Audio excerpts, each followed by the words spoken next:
Hello everyone, my name is Gitika Gorthy, and today I'm so excited and honored to be entering a very special space champion, Dr. Shreya Santra. Dr. Santra is an assistant professor in the Department of Mechanical and Aerospace Engineering at Tohoku University in Japan. Her research expertise lies in the optimization of space exploration using smart robotic systems. She is currently working on multi-robot exploration strategies for the Moon and Mars. She holds a doctoral degree in space robotics from Japan and a master's in space studies from the International Space University in France. She is also the director of Spaceonova, a space research and technology company, where she contributes to the creation of a global community of space explorers through quality STEM education and outreach. Dr. Santra also co-founded Spaceport SARABHAI, India's first space policy think tank, which is a launchpad of ideas and innovation for a shared space future. Additionally, she is currently the co-coordinator for the SGAC Scholarships team and is actively involved in identifying and rewarding the next generation of space leaders.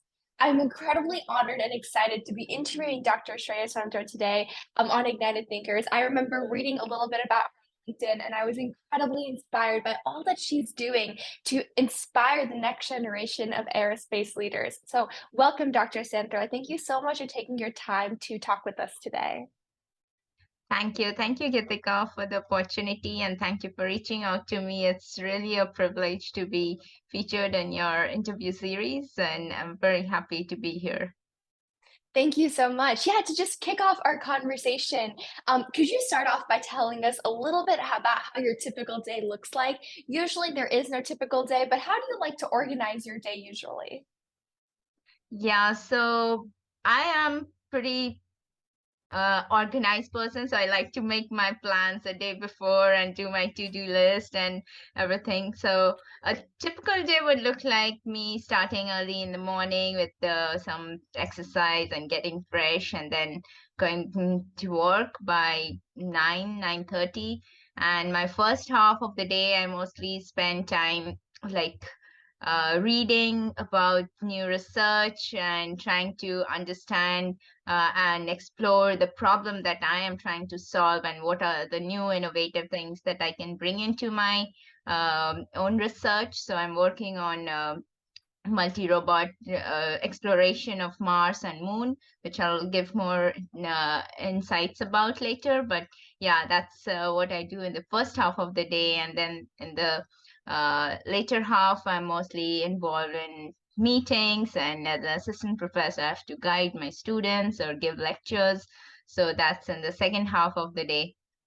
And evenings, I like to keep free for myself, maybe take a course or just to upskill myself or just chill and relax at home or go out with friends. So that's how my typical day looks like. So basically, as an academician, a lot of reading, research, teaching. So that's what it goes. And during the weekends, I try to go for short trips. I love to travel, so I like to go for hiking or just going around the nice places here in Japan. So it's very scenic, and the nature is amazing here around every season. So I go there just to chill and to spend a good time. That's incredible. Yeah, I'm sure there are many incredible places to visit and see around Japan. It's actually like my number one like place to travel one day is Japan, like on my bucket list. So hopefully one day I'll get to see you in person. But I'm also really curious about the scene in Japan when it comes to aerospace and aviation. We've heard about the European Space Agency, NASA, ISRO, a lot of emerging African space agencies like the Zimbabwe Space Agency. And I know there's a lot happening in a lot of East Asian countries as well. And so, from your perspective and experiences from living in Japan, what does the aerospace and aviation scene look like in Japan? So Japan has been a major, a party in the International Space Station since very long. They have the Kibo module on board the ISS to conduct several experiments in microgravity. So they have been a very integral part of the space overall international space program. But until the last decade, it has mostly been the government and the big companies like Mitsubishi or Toyota getting into all these projects. But recently, it has become more dynamic, like with the startups like iSpace coming up, Gitai, and Astroscale, so many of them starting from Japan with support from the government, and also the local space community has been growing a lot. And now they have also branched into other countries, so they have their headquarters in Europe and US, all of these startups. So it's been really good, and they have been growing quite a lot. And one of the major uh, like reason for this, I believe, is that the universities and research institutions in Japan are very closely working together with the government as well as the startups and industries. And most of the research and the projects that in the space industry are in collaboration with, say, Tohoku University or Tokyo University and all of these. So I think that's very good, because it also helps in capacity building among the students who are working on these projects during their studies, and then they go ahead and probably get hired into these companies. And so that's really has been a very positive change in the Japanese aerospace. And of course, Japan is part of the Artemis Accords as well. So they are working with the US for the moon landings and other robotic missions that are coming up. And Japan, uh, in general, is very good in collaboration. So there are several programs like the UN program, where it does several projects where they help students from emerging countries like Philippines or Vietnam, Nepal, Bangladesh, Sri Lanka. So they have collaborations with the governments of these of these countries, and they send university students from those countries to Japan to work on satellite projects, to work on robotic projects, which are launched in the name of those countries. So it's called the BIRDS project, the UNBIRDS. So those from the emerging space countries can check out this program, and all the training and everything, the capacity building is done here in Japan. So it's amazing to see all of that. Yeah, wow, I'm incredibly surprised. I can't believe I haven't been more involved with what's happening in Japan's aerospace community. There's so much happening, and I definitely can't believe I haven't heard of the Birds Project before, because it seems so fitting, as we're trying to go into more deep space exploration missions, the Artemis mission, going to the moon, to the Mars with humans. All these really large goals we have. International cooperation is necessary, and the fact that Japan is almost like a glue for a lot of the surrounding countries for students to be able to get into the aerospace industry and discover kind of what part of space exploration they like, I think is absolutely incredible. And I have heard of a few of the startups in Japan as well related to aerospace and aviation. So it's incredibly exciting to see that space is not just a Western excitement, but it's a global excitement, and every country is really excited about this. So that's incredible to hear. Yeah, and another thing that I noticed when I was reading a little bit about your background is your involvement with Spaceonova. And this was actually or organization that I researched about 4 years ago.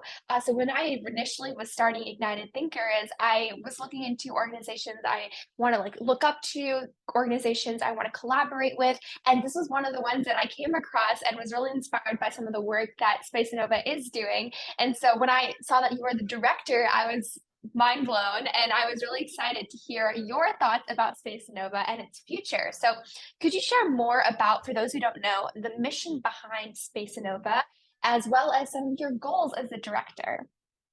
Yeah, sure. So I joined pretty late into Space Nova. I first started as a mentor for them to help with the different courses that they deliver back in 2021.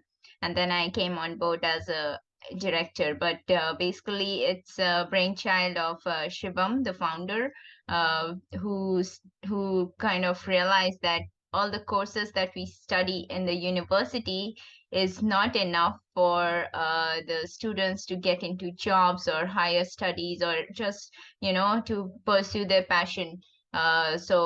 We study very conventional courses in our university, and then if you want to pursue something in the space industry, you lack that knowledge. So he started with simple courses on, say, how to use telescopes and basic astronomy courses, and then astrobiology, space medicine, space biology. And I came in as the space robotics mentor and giving lectures on space robotics.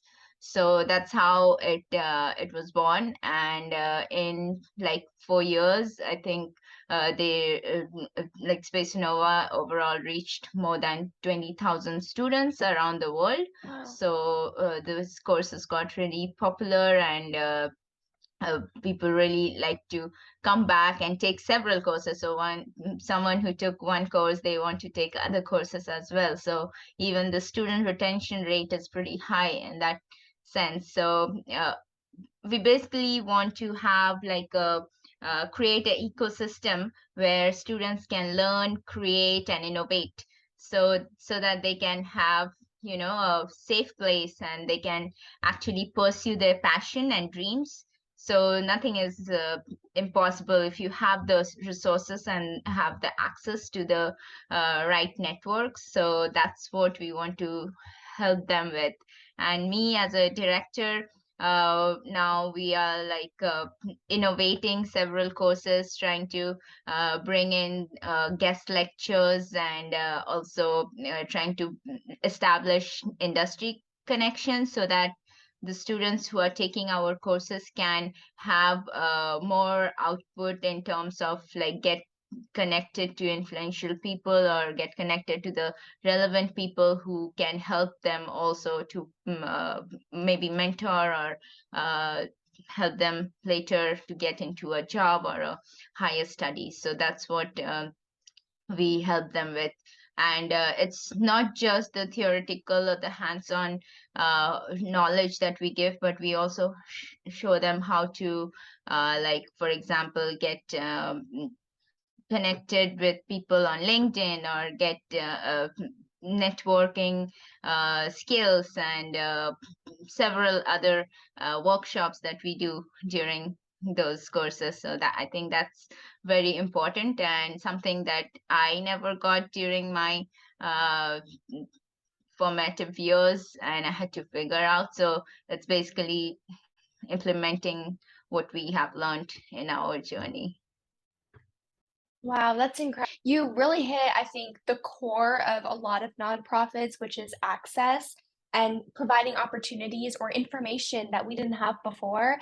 It's so hard to really get your foot in the door, especially in an industry like aerospace that's been, historically not very diverse and open to these very interdisciplinary careers.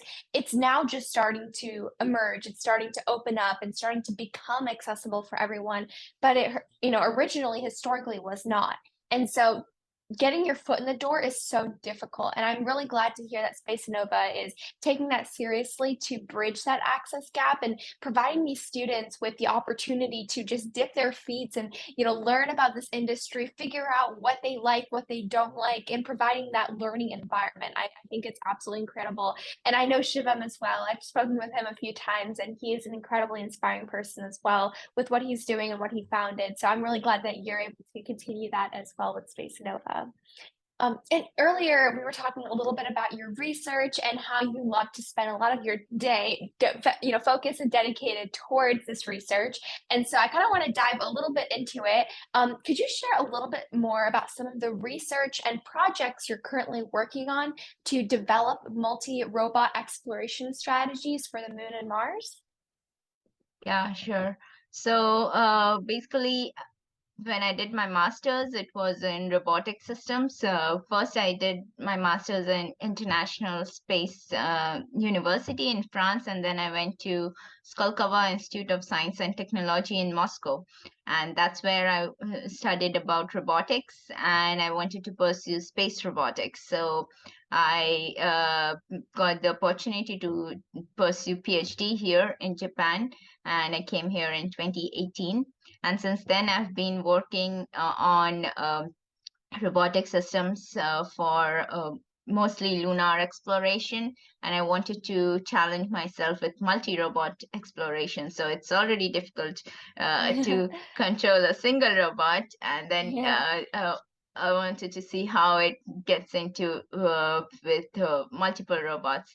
And mostly what I work on is like control strategies and coordination between multiple agents on the surface of moon, and how they would give a more efficient exploration output. So if several of the agents are on the surface, how would they communicate? How would they exchange their information? How would they know which areas to visit, which areas have been visited already, and which are the regions of interest to collect some samples and things like that.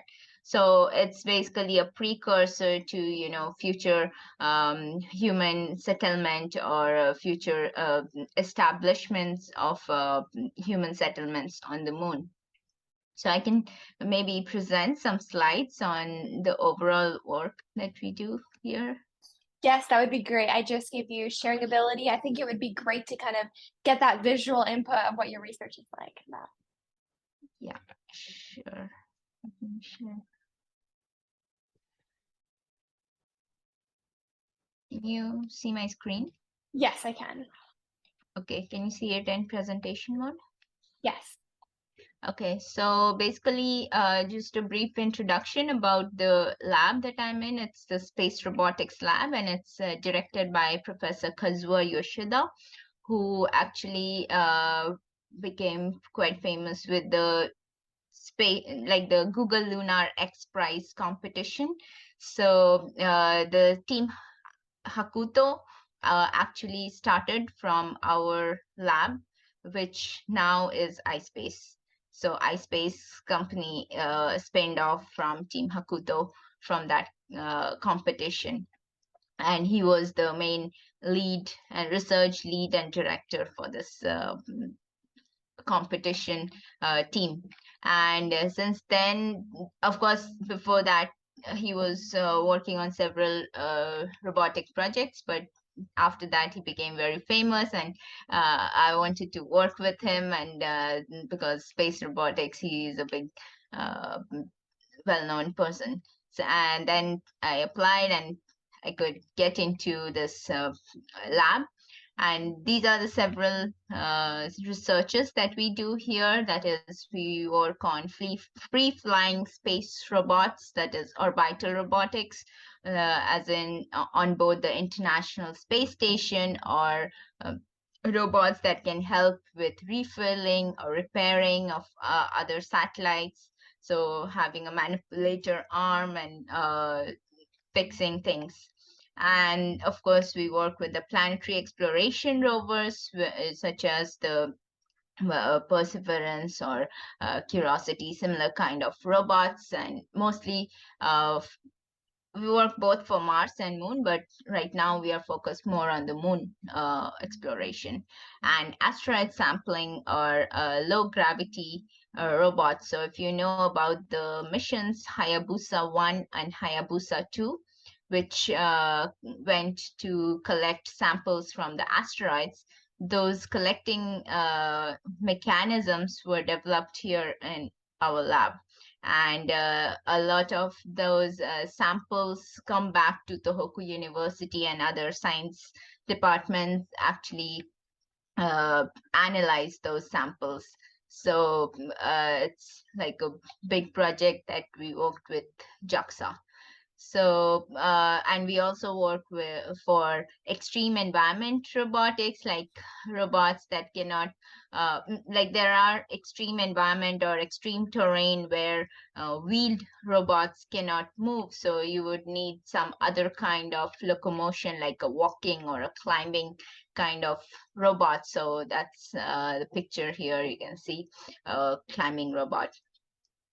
So our team's research, the one that I am part of, is mostly multi-robot exploration. So as I mentioned, when several robots are working, they should know which areas to visit, how much of the areas to cover, and how they can merge the maps that they are mapping of the area and several of those challenges. So that's what we do here. And yes, of course, like there's a lot of information and research on this on Earth exploration, but when you get into space, especially Moon or Mars, everything is featureless, everything is either gray or everything is red.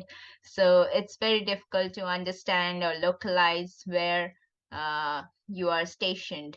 So that's a problem we are trying to solve through visual navigation and path planning. And some of my more recent projects that I'm starting this year is working on AI robots for lunar exploration and human outpost construction. So very much in line with the Artemis mission goals. So we are trying to develop AI robots that can autonomously learn and adapt to their environment, as well as they can work along with human beings, so with astronauts. And main goals are to design modular and reconfigurable robotic systems, and that can learn, and also the AI system can be transferred from one type of robot to another type of robot, and also on-site demand and fabrication design. So these are the topics that I just started working since October last year. And yeah, this is basically a overview. We work with Ubuntu, ROS, C++, MATLAB. So if and we are actually looking for PhD students, for assistant professors and postdocs. So if those who are listening to this interview, if you're interested or know someone, please feel free to reach out or apply through our website. Definitely. Wow, this is incredible. I'm really excited, honestly, to see the future of space robotics. I don't know a lot about space robotics. I've been a part of robotics team for a long time, and to be able to see this technology that you're developing and focusing on in retrospect, and like the fact and the future vision that we had, that we would like to have human presence, consistent human presence on the moon and hopefully other planets in the future. It is exciting to see the robots and their role that they'll be playing in the research that your lab and the lab you're a part of is conducting. So, wow, incredible, incredible research. I'm so excited to read more about it. So I'll definitely reach out to you afterwards about this as well. And Yeah, so my sure. next question is, throughout this, when you were explaining your research, I could really see your passion for this topic and this subject. And so I'm curious, what was the aha moment that inspired you to pursue a career in space? That's a very good question. Actually, there's no aha moment, but it was more of a oh no moment. It was a sad moment, to be honest. So, I'm from the 90s and I was very inspired by Kalpana Chawla. I liked space in general, but I never thought of getting into this field until the Columbia disaster. And, I saw the Columbia disaster right on the TV, and it really moved me. I followed the previous mission by Kalpana Chawla, and then that mission in 2003. And I was so sad, and I just couldn't believe, like, 7 astronauts on board a space shuttle with that has a space heritage. How could that happen, that accident?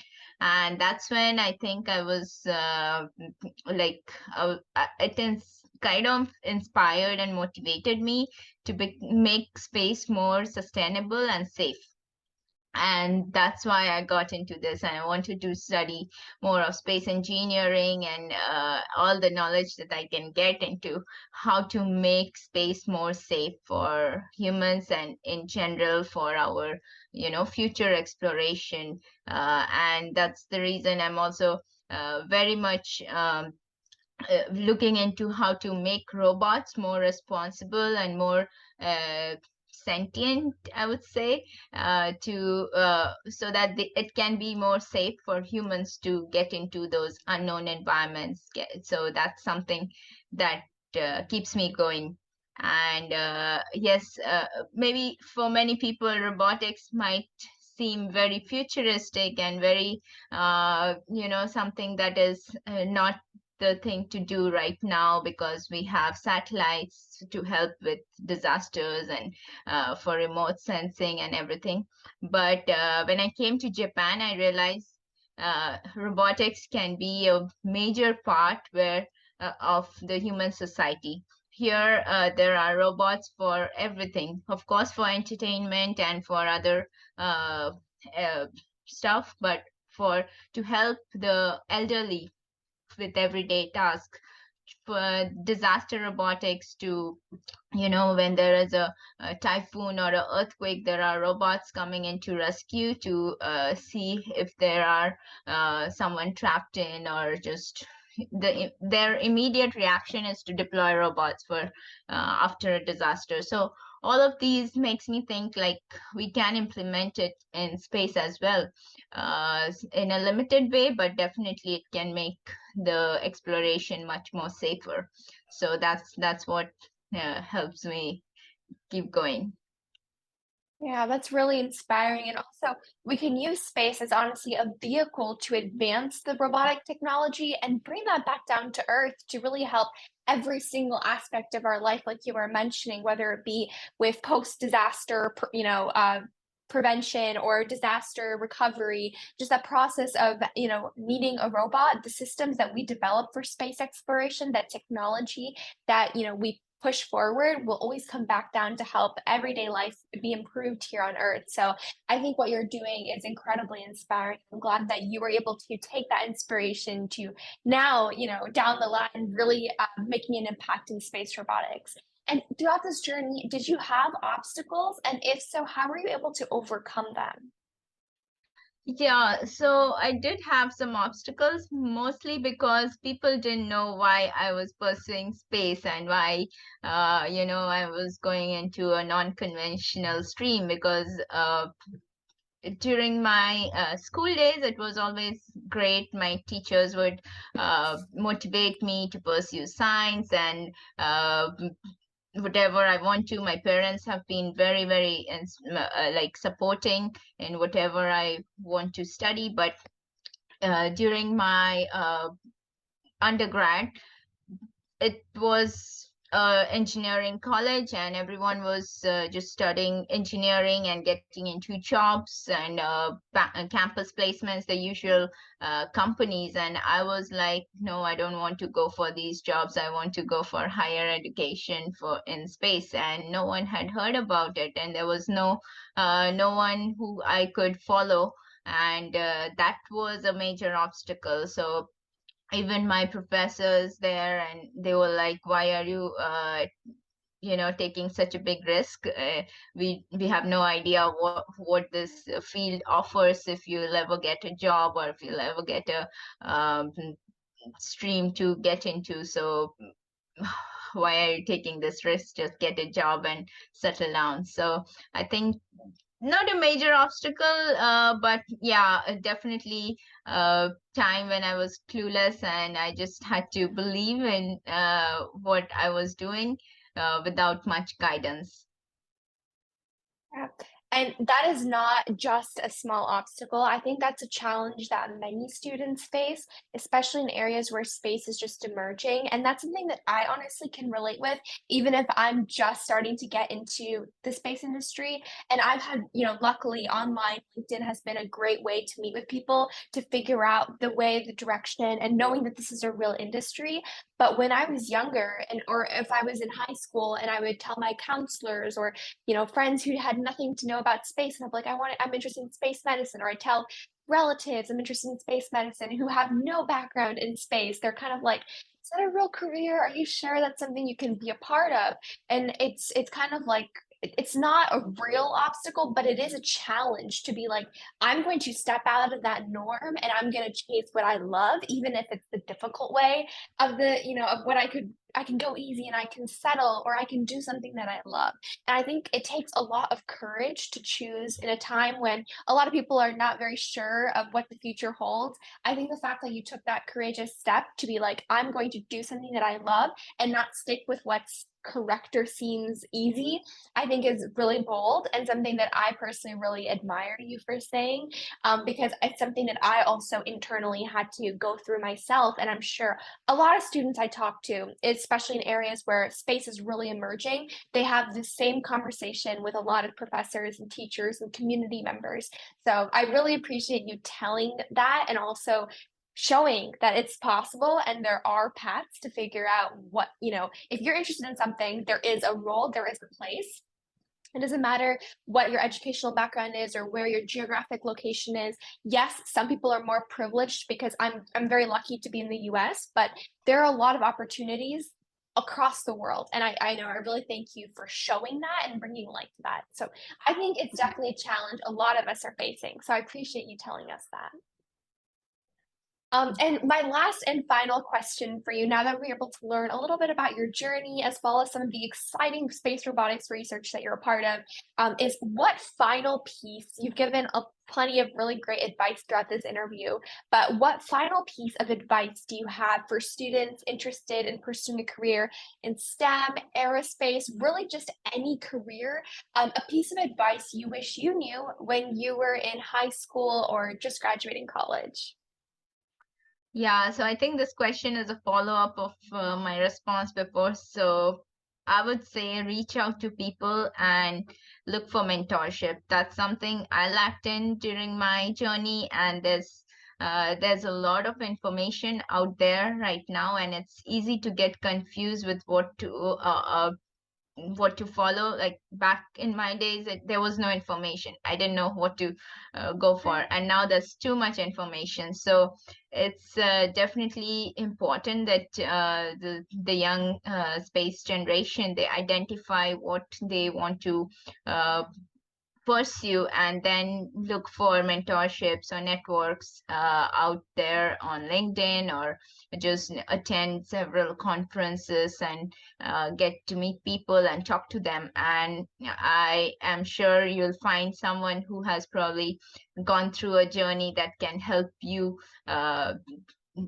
go ahead and grow. And that's a major piece of advice. And there are several mentorship organizations that connect students with experienced people, and even like not even experienced, but people who can actually give some advices. So that's something uh, they should look for. And I can share a screen. Can I? Yes, Yeah. yes. Sharing right now. Yep, it's shared. Yeah, so here you can see some of the organizations that I have been part of, I've worked with in the last couple of years, who are actually helping the young generation to get into the space industry. So definitely Spaceonova is there, NSS, SGAC, so Space Generation Advisory Council. I've been part of this since almost 8 years now. And it's an amazing organization. It's a voluntary organization, but then where you can actually do several projects, and you can attend events and you can get scholarships. So I'm the co-lead in the scholarships team, where we open several scholarships for like conferences for such as the International Astronautical Congress and the Space Symposium in US. So the satellite conference in US. So we give scholarships for these kind of events, and we help them financially. So feel free to apply, check out the website and apply for these scholarships if you are interested to attend the events, because these opportunities will definitely help in growing your own network and understanding what you want to pursue. So I think that's a piece of advice that I would like to give. Yeah, I think that's very important advice. As we are trying to track the aerospace industry, developing and forming a community is critical. So I think this slide perfectly captures these different organizations that are working to bridge that gap and have great resources for students. And I know I definitely am trying to take advantage of SGAC's incredible scholarship opportunities. I wasn't able to attend IAC last year because I found out about the conference too late, but that's something that I will definitely be applying for this year. And I'm sure a lot of students should take advantage of this opportunity because it provides you an opportunity to directly engage with industry leaders, hear their stories, hear their research, and get those important connections to navigate your own professional career. So thank you so much, Dr. Santra, for taking your time to really share this journey with us. I'm incredibly inspired by your journey and what you are doing currently with space robotics. And I can't wait to hopefully meet you in person one day, but also see all that you continue to do with space robotics and Spaceonova. So thank you so much for your time today. Thank you so much. Thank you for giving me the opportunity. And yeah, just one thing. So if anyone wants to connect with me, here's my LinkedIn profile and ResearchGate for my research activities. So yeah, thank you so much. Thank you.